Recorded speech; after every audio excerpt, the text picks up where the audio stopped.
গণভোট একটা অবৈধ প্রক্রিয়া, জাতীয় পার্টি নিষিদ্ধ আছে, সেটা ইলেকশনের আগে হোক আর পরে হোক, জাতীয় পার্টি নিষিদ্ধ, এটা তো ওনাদের আরেকটা বাহানা। ওনারা জাতীয় পার্টি কেন নিষিদ্ধ হবে তার একটা ইয়ে থাকতে হবে। এরকম যদি নিষিদ্ধ হতেই থাকে তাহলে ইসলামী অনেক দলও তো রাজনৈতিক, এই শেখ হাসিনার আমলে যে নির্বাচনগুলো হয়েছে সেটাতে অংশ নিয়েছিল, ওনারা নিজেরাও তো অংশ নিয়েছিলেন 18-র ইলেকশানে। তো এইগুলো এক একটা ইস্যুস তৈরি করা মানে হচ্ছে যে নির্বাচনকে পিছিয়ে দেওয়ার একটা চক্রান্ত।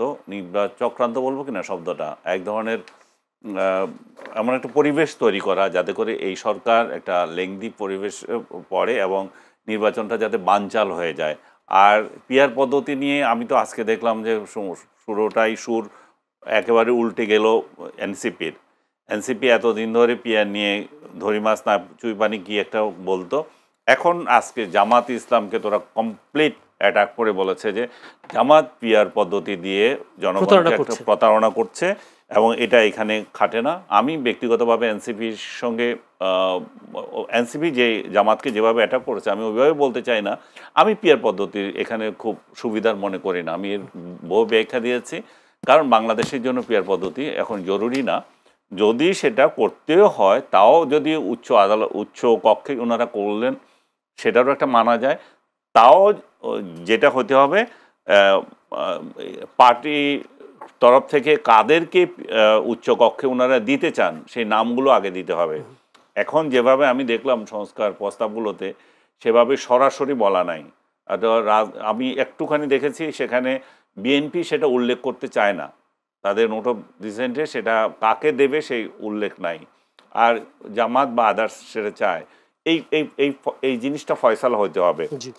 আমি একটু আপনার আগের প্রসঙ্গ একটুখানি যেতে চাই, যে ছোট করে যেটা বলতে চাই সেটা হচ্ছে যে যেই আমরা যেই সনদটা তৈরি করছি, যেটা নিয়ে এত কথা বলছি, যে এখানে যে রিপ্রেজেন্টেশন নাই, জনতার ভাই খুব ভালো করে বুঝিয়ে দিয়েছেন, সরকারের আছে জনতার রিপ্রেজেন্টেশন নাই, নাগরিকের রিপ্রেজেন্টেশন নাই, রাজনৈতিক দলগুলোরও সেই অর্থে নাই, এটা আংশিক আছে।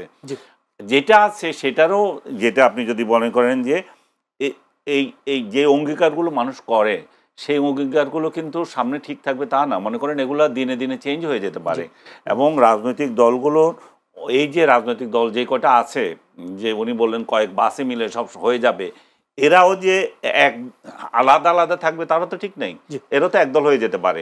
আমি মনে হয় না জানিস ভাই, আমি একটু আপনার সাথে একটু প্রশ্ন করতে চাই, সেটা হলো জুলাই সনদের পর দেখলাম এনসিপির সাথে জামায়াতের একটা দ্বন্দ্ব, আজকে আপনি নিজেই বললেন। এরপরে দেখলাম সালাউদ্দিন বিএনপি স্থায়ী কমিটির সদস্য সালাউদ্দিন আহমেদকেও বলেছেন যে উনি জুলাই যোদ্ধাদেরকে ফ্যাসিবাদের দোসর বলেছেন। যেদিন 17 অক্টোবর যারা জুলাই যোদ্ধারা সেখানে গিয়েছিল, বিশৃঙ্খল পরিবেশ তৈরি করার চেষ্টা করেছিল, সেখানে আওয়ামী লীগের দোসররা বা ফ্যাসিবাদের দোসররা ছিল।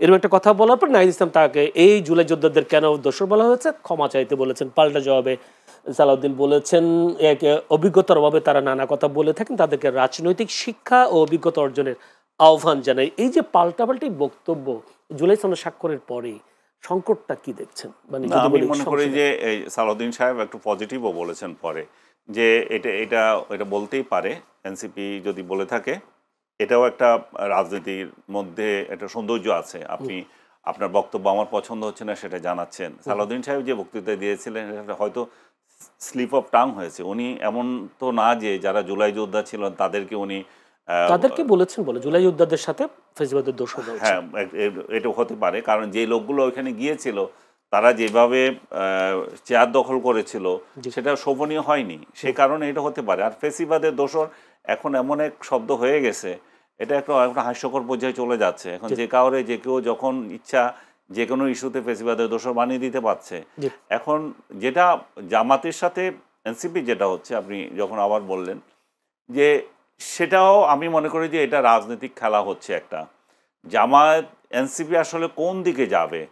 দীর্ঘদিন থেকে একটা দোদুল্যমান রাজনৈতিক দল, ওরা মধ্যপন্থী রাজনৈতিক দল থাকতে চায়, কিন্তু তাদের অভ্যন্তরে জামাত ঘেঁষা লোকজন অনেক বেশি এবং তাদের এনসিপিতে তাদেরকে টেনে জামাতের দিকে নিয়ে যাওয়া হচ্ছে, বা জামাতের দ্বারা জামাতের বি টিম, সি টিম এই জাতীয় তাদেরকে ট্যাগ দেওয়া হচ্ছে। যদিও তাদেরকে বড় ট্যাগ দেওয়া হয়েছে, তারা সরকারি দল বা কিংস পার্টি, কিন্তু এই বিএনপি আওয়ামী লীগের যে রাজনীতি বা দ্বিদলীয় যে রাজনৈতিক ধারা, সেই ধারা থেকে বের হয়ে এসে আমরা যেটা পেলাম বিএনপি ভার্সাস জামাতে ইসলামী, সেই ধারাতে তারা কি বিএনপির সঙ্গে থাকবে না জামাতে ইসলামের সঙ্গে থাকবে? দোদুল্যমান ছিল, কিন্তু সে তাদেরকে বলা হচ্ছিল যে তারা ইয়ের সাথেই যাবে, জামাতের সাথে যাবে। এবং এরা যে সিদ্ধান্ত নিতে পারেনি, আমি মনে করি যে জামাতও তো বলছে যে আমরা স্বাক্ষর করব না, তাহলে এরাও হয়তো সেই যুক্তিতে বলছিল যে আমরা যাব না, আমরা স্বাক্ষর করব না। জামাত হঠাৎ করে স্বাক্ষর করে ফেলছে, সেই জন্য হয়তো ওদের মানসিক কষ্ট হতে পারে। শুধু তাই নয়, আমি আরেকটু যোগ করছি আপনার সাথে, যে সামনে যে ইলেকশন হচ্ছে এনসিপি, তাহলে ভবিষ্যৎ কি? এনসিপি যদি নিজস্ব প্রতীকে নিজস্ব শক্তিতে রাজনীতিতে দাঁড়াতে যায়, কেউ তো বিশ্বাস করবে না যে ওরা 5টা সিট জিতে আসতে পারে সমগ্র বাংলাদেশ থেকে। আমি শেষ করছি আপনাকে সেটাই, যে 5টা সিট তারা পেতে পারে, তার মানে কি তাদেরকে একটা জোটে যেতে হবে। সেই জোটটা হয়তো তাদেরকে কিছু মূলা দিয়ে দিয়েছে এখন বিএনপি। এখন সুরটা যখন জামাতের বিরুদ্ধে যাচ্ছে, সরাসরি আক্রমণ করছে, তাহলে আপনি ধরে নিতে পারেন যে এখানে বিএনপির সাথে তাদের একটা ভিতরে সম্পর্ক হচ্ছে। এবং হয়তো বিএনপিও চায় যে এদের এই তরুণদের এই পেজটাকে সামনে এনে তারা রাজনৈতিক কিছু ফায়দা নেওয়ার জন্য, কিন্তু আখেরে কতটা ফায়দা হবে সেটা নিয়ে কিন্তু মানুষ চিন্তিত। কারণ ডক্টর ইউনূসের শাসনে যতটা খারাপ কোয়ালিটি, যতটা বদনাম আছে, সেগুলো এনসিপির ঘাড়ে যাবে। আর এনসিপিও যতটুকু খারাপ তাদেরকে বলা হচ্ছে, সেটাও ডক্টর ইউনূসের শাসনের ব্যর্থতা থেকে আসছে। সুতরাং এই ইমিডিয়েট যে শাসন করে গেছে তার ব্যর্থতা বিএনপি নেবে কিনা সেটা বিএনপিকে ভাবতে হবে।